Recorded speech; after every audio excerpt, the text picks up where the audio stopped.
கருத்து கணிப்புகளை வைத்துக் கொண்டு அரசியல் சூழலை தீர்மானிக்க முடியாது என்று தமிழக பாஜக தலைவர் தமிழிசை சவுந்தரராஜன் தெரிவித்துள்ளார்.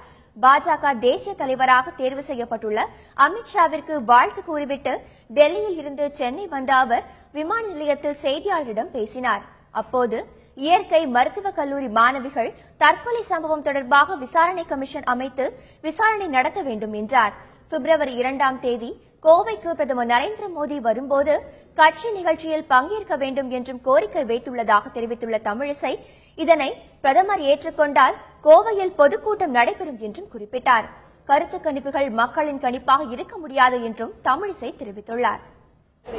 கருத்து கணிப்புகள் மக்களின் முழுமையான கருத்தாக இருக்க முடியாது என்பது எங்களது எண்ணம். இது வேண்டுமென்றே சில கருத்து கணிப்புகள், நான் ஒரு டாக்டரா இருக்கிறதுனால சொல்றேன், சைக்காலஜிக்கலா இது ஒரு அட்டாக் பண்ணும்.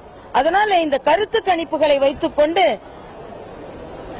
தயவு செய்து அரசியல் சூழலை யாரும் தீர்மானிக்க வேண்டாம் என்பதுதான் எனது கோரிக்கை.